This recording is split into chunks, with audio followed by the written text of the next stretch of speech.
Scott Humphrey is with us this morning. Scott is the CEO of the World Floor Covering Association, the WFCA, and it's great to have you back with us. Thank you. Good to be back with you, Dave. Now, you've been at the head of the WFCA for several months now. You're in sort of a fact-gathering mode and have been. Very much so. What's your impression at this point in time, and of the organization as well? Well, several things come to mind when you ask that question, Dave. First of all, I've met with a lot of key players in the industry over the last 10 weeks, really is how long I've been on the job. And I'm starting to hear some cautious excitement about what's happening economically and how it's impacting the industry. For the first time, when I've talked to some of the key players in the industry at the executive level, it's not spotty recovery. It's actually a general recovery and much greater than what they expected. I've heard some of them say that they've recovered in the second quarter what the first quarter was down, and they really thought it would be the third quarter before they got there. And so that's very exciting to me. It means all of us may be on an upward trend, and that's good. The caution to that in my mind is in my opportunities to interview with Mr. Buffett. He always said more industries have failures of retailers in the upturn than they do in the downturn. And so it's more important for us than ever before to be that partner and to make sure that people are prepared and ready.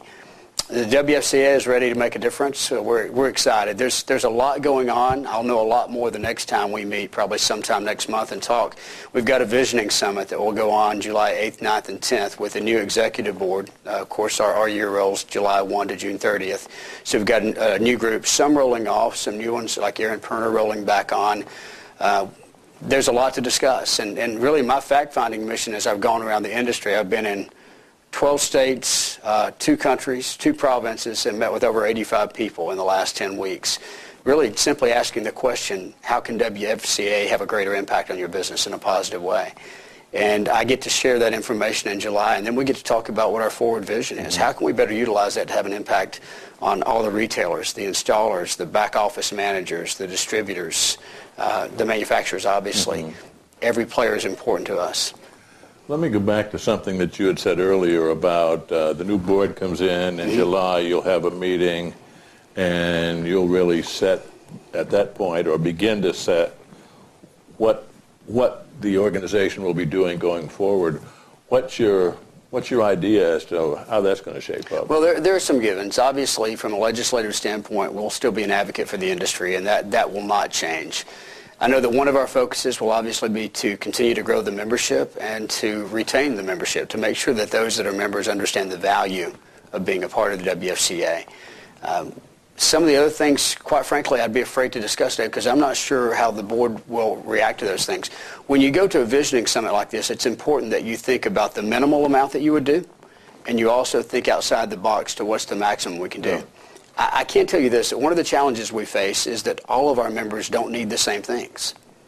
It would be great if we could just put everything in a box and say, okay, this is what we give every new member. But we have some very strong members who have great ties to their buying groups and great resources available to them. They don't need what everybody else does. On the other hand, we have some people that aren't aligned with the buying group or with the manufacturing group. They need more, and we've got to find a way to help meet their needs. That's how we retain that membership.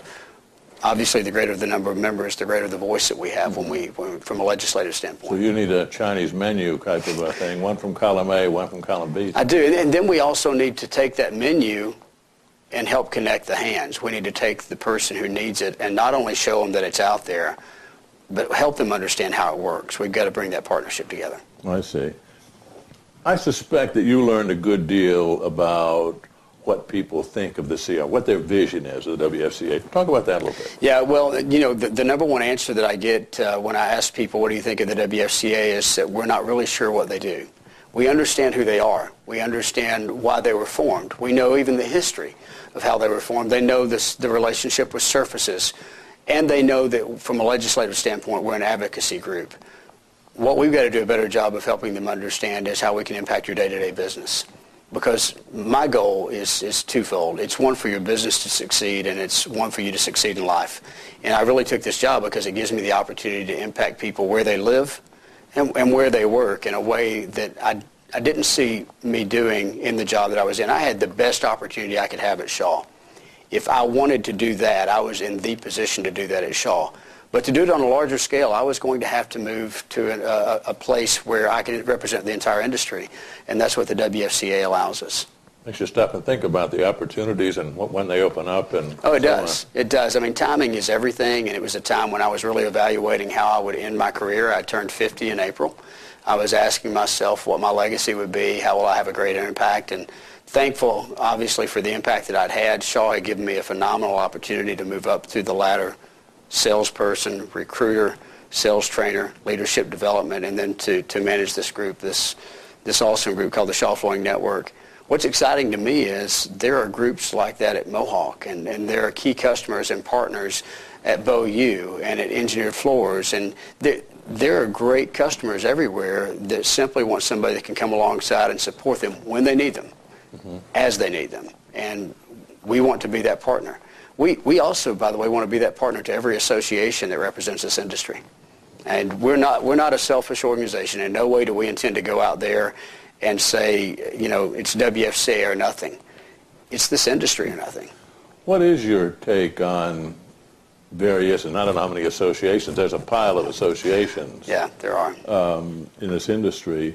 What's your take on what exists now in terms of working with each other and networking among all these organizations? Yeah, you know, it's a great question, Dave. It's been one of the things that's been a little surprising to me because I didn't work with other associations in my previous job. There is some territorialism out there where people, you know, they want to retain this. I'm okay with that because I think for the most part people that are in my position at other associations are measured by what they achieve, not by what they do in partnership with others. But on the other hand, what we do for the industry impacts all of us. It impacts the associations that are renovation, installation, the associations like the IICRC, and you know, one of the first meetings I was at in Chicago with the FCIIC, and we were talking about the issues that impact, you know, this industry. What are they? I was amazed that there are so many associations, and you know, it's exciting to me that there are a lot of people out there focused on making this industry better. We just got to do a better job of coming together on some of these key issues. Well, I guess when you really get down to it, most all of the goals are pretty much the same, or at least they're intertwined. They are at the high level. I mean, you look at what we're all after. We want success for the people that are in this industry. Now, how we define that success really is determined by how our members define that success. So, you know, the Wood Flooring Association has a goal focused simply toward hard surface and wood. The CRI has their goal. I mean, that's two phenomenal organizations. They do so much right. I've had the chance to meet with Warner and was very impressed in our dialogue and our interaction together. Yes, with Warner Braun. I've not had the chance to meet with the NWFA yet, but I will. And Michael Martin, is it Michael? That's Martin? exactly right. Yeah, and I'm looking forward to meeting with him, and that's one of the ones that's on my list. It's amazing all the people I bumped into. We've dialogued through email, but I look forward to getting with him because I feel like when we sit down in a room together and we talk about the things that really matter to all of our members, there's going to be a lot of commonality, and we're going to reach across the table and shake hands and say, okay, let's approach this together. Well, in 10 weeks you couldn't have possibly talked with all the associations of this industry. Not all, no. You know, you were talking about working with retailers and how this is really a different challenge from what you did before. You're really working, for the most part, with family businesses. There are lots of exceptions. Yeah. But I would say that's pretty much standard among the players in the retail sector. It is, even the buying groups. I mean, you've got some very large players. You know, you've got players out there that have multi-store locations, but you do have a majority that are single-store locations that are independent as they see it, whether they're part of a buying group or not. There's a mode of independence there, and they're looking for a partner that comes alongside when they need them, not someone who necessarily is going to dictate their business. We have no intent of doing that. But we certainly have to find the resources that will benefit their business when the need arises. And they need to know that we are there and that we're available and we have those resources available. And that's part of the big challenge. And it was the challenge at Shaw with the Shaw Flooring Network. How do we communicate to people what we have available? Yeah.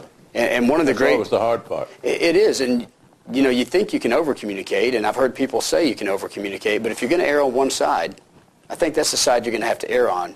Because it's amazing. You can communicate technologically through email, You can do fax blast. You can do hard copy mail. You can get on the phone and do a phone blast. And people are still going to miss all that. And so you've got to do it again and again and again until they begin to see that you're a partner they need. And when they identify you as a partner they need, you don't always have to go looking for them because they'll come looking for you. Yeah. And we want to be seen by our members as a resource that can back up all the tools they may already have available, but give them value above and beyond what they have today. Here you go.